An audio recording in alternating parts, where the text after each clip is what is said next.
وہ جو انٹائٹل نہیں ہے انٹرسیشن کے، جن کی انٹرسیڈ نہیں ہوگی، ان کی وجوہات کیا ہیں، اس پر آئندہ پروگرام میں گفتگو ہوگی۔ آج یہ میں اس پر آج گفتگو کروں گا کہ ہاں وہ خوش قسمت لوگ ہوں گے جن کی شفاعت ہوگی، اور جن کی شفاعت ہوگی وہ ہوں گے کہ جو اہل ایمان ہوں گے، جنہوں نے لا الہ الا اللہ محمد الرسول اللہ صلی اللہ علیہ وسلم پڑھا ہے، اور جو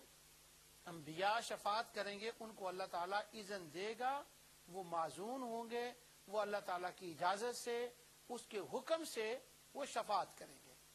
وہ جو ہمارے دوستوں کے ذہن میں ایک خلش رہتی ہے، خدشہ رہتا ہے کہ اگر ہم یہ کہہ دیں کہ انبیاء اولیاء جس کی چاہیں شفاعت کریں، ان کو کھلی چھٹی ہوگی، تو اس سے وہ کہیں غلط لوگوں کی شفاعت نہ کر دیں، اس پر ان کو پریشانی کی کوئی ضرورت نہیں۔ اللہ تعالیٰ نے اس کا بندوبست فرما دیا ہے کہ وہ اللہ ان کو اذن دے گا، ان کو پتہ ہے کہ انہوں نے کن کی شفاعت کرنی ہے، اور صرف کلمہ پڑھنے والوں کی وہ شفاعت کریں گے۔ میں نے پہلے پروگرام میں بھی یہ بتایا تھا کہ اللہ تعالیٰ سبب سے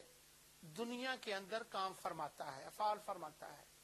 حالانکہ وہ کسی سبب کا محتاج نہیں ہے، پر اس نے یہ چاہا کہ وہ اس طرح سے کرے، اس کی مرضی یہ ہے، اس لیے اس نے شفاعت کو ذریعہ بنایا، اور جو شفاعت کے ذریعے اللہ نے بخشوانا ہے یہ سب مجازن ہے، حقیقتاً اللہ ہی سب کی مغفرت فرمانے والا ہے، شفاعت اس کا سبب اور ذریعہ ہے، اور انبیاء اولیاء کی اللہ تعالیٰ نے قیامت کے دن شان دکھانی ہے۔ اب دیکھیں وہ خالق ہے، اس نے مخلوقات کو پیدا فرمایا، تو جب اس نے مخلوقات کو پیدا فرمایا تو مخلوق کے پیدا کرنے کا ذریعہ اور سبب کیا بنا، کس کو اس نے سبب بنایا، کون مخلوق کے پیدائش کا سبب بنا، اس پر میں بڑی تفصیل سے گفتگو کر چکا ہوں پچھلے پروگراموں میں، مسئلہ نور و بشر کے اندر، کہ اللہ تعالیٰ نے سب سے پہلے آقا دو جہاں صلی اللہ علیہ وسلم کے نور کو پیدا فرمایا، اور پھر اس نور سے سارے جہاں کو پیدا کیا۔ اب اللہ تعالیٰ نے جب کائنات کو پیدا فرمانا تھا تو سبب کس کو بنایا، ذریعہ کس کو بنایا، واسطہ کس کو بنایا، سب سے اول واسطہ جو بنا وہ حضور علیہ الصلوۃ والسلام کی ذات تھی،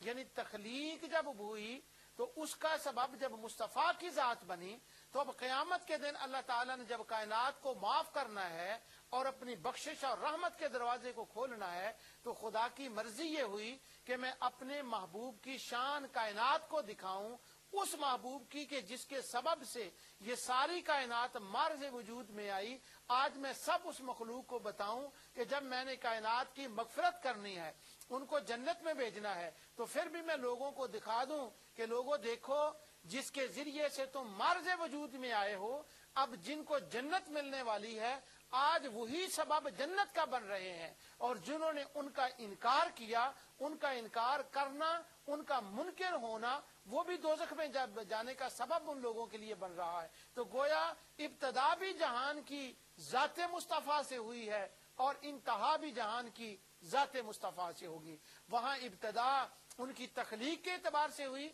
یہاں جو انٹرنل ان کا جو جانا ہے ہمیشہ کے لیے، فار ایور کے لیے جہاں جانا ہے، وہ بھی ذات مصطفیٰ اس کا سبب بنی۔ تو اللہ تعالیٰ نے حضور علیہ الصلوۃ والسلام کی ذات کو صرف سبب بنایا۔ میں بار بار ذکر کر رہا ہوں، علامہ بحر العلوم حضرت علامہ فضل خیر آبادی رحمۃ اللہ تعالی علیہ کا،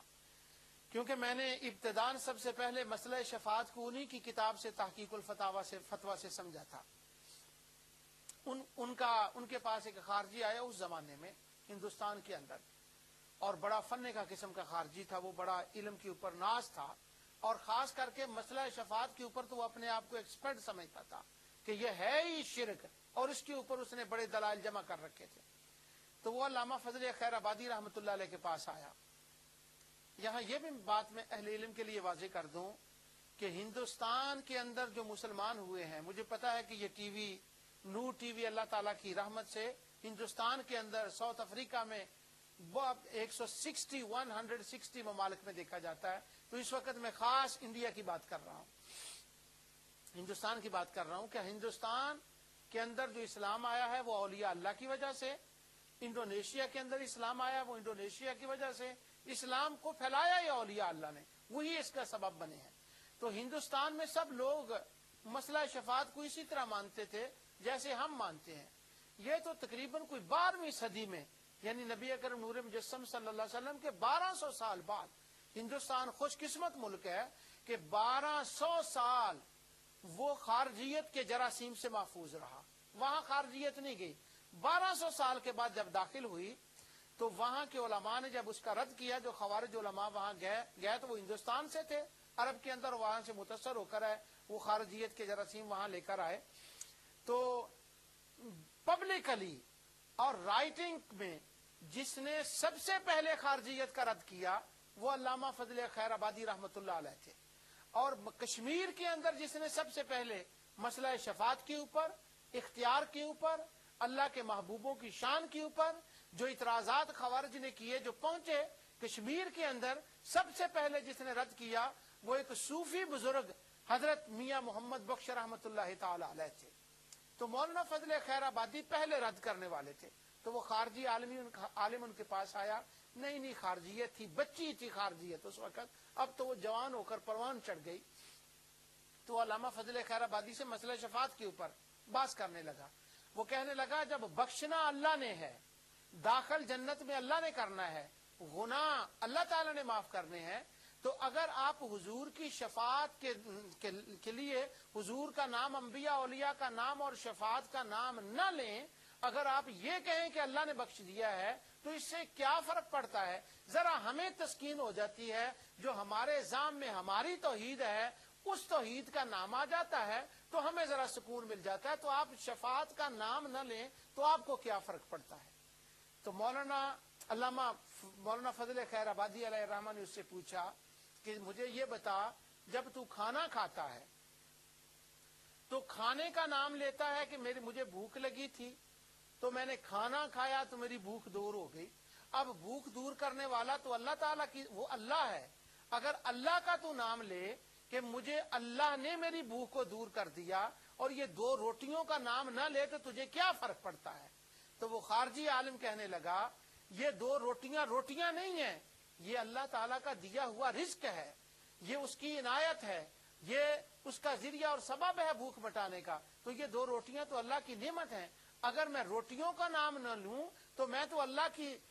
جو نعمت ہے اس کا منکر ہو رہا ہوں اور نعمت کا حق ادا نہیں کر رہا۔ تو نعمت کا حق ادا کرنے کے لیے اس نعمت کا مجھے ذکر کرنا پڑتا ہے، روٹیوں کا نام لینا پڑتا ہے، کھانے کا نام لینا پڑتا ہے، اس کا ذکر کرنا پڑتا ہے۔ اگر میں نہ لوں تو میں نہ شکرا گردانا جاؤں گا۔ تو علامہ فضل خیر آبادی رحمۃ اللہ علیہ فرمانے لگے جیسے بھوک مٹانے کے لیے جو سبب ہے، وہ جو ذریعہ اور واسطہ ہے وہ کھانا ہے، جیسے اس کا نام لینا تیری مجبوری ہے، اسی طرح جو نعمت، جو شفاعت ہے، یہ بھی اللہ تعالیٰ کی ایک نعمت ہے۔ اور اللہ تعالیٰ کی نعمت شفاعت کا اگر ہم نام نہ لیں، اور جنہوں نے شفاعت کرنی ہے وہ بھی لقد من اللہ علی المؤمنین، وہ بھی اللہ نے ان کا احسان جتلایا ہے کہ یہ میں نعمت تمہیں دے رہا ہوں اور تم پر احسان کر رہا ہوں۔ تو وہ روٹیوں کا تو اللہ نے احسان بھی نہیں جتلایا، اور جس نعمت کا احسان جتلایا ہے اس کی شفاعت کا اگر ہم نام نہ لیں، اس کا ہم تذکرہ نہ لیں تو یہ ہم انکار نعمت کر رہے ہیں، ہم نعمت کے منکر ہو رہے ہیں، ہم اس نعمت کا چرچا کرنا چاہتے ہیں، کیونکہ اللہ رب العزت نے فرمایا وَأَمَّا بِنِعْمَةِ رَبِّكَ فَحَدِّثْ، اللہ کی نعمتوں کا چرچا کرو۔ تو شفاعت شفاعت شفاعت ہم اس لیے کر رہے ہیں کہ خدا کی نعمت کا چرچا کر رہے ہیں، کہیں ہم نہ شکروں میں نہ گردانے جائیں، اس لیے اس کا ذکر کر رہے ہیں۔ سبحان اللہ، اللہ تعالی رحمت نازل فرمائے علامہ فضل خیر آبادی رحمت اللہ تعالی علیہ کی ذات کے اوپر۔ آگے انہوں نے فرمایا کہ یہ زبردستی شفاعت نہیں ہے، یہ شفاعت اللہ کی مرضی سے ہوگی۔ انشاءاللہ اس پر میں آگے چل کر گفتگو کروں گا۔ اب وہ ٹائم بھی اتنا ہی ہے اور باتیں بہت سی کرنے والی ہوتی ہیں جو رہ جاتی ہیں۔ اللہ تعالیٰ نے قرآن کریم میں ارشاد فرمایا آخرت کے اندر شفاعت ہوگی، اور اس شفاعت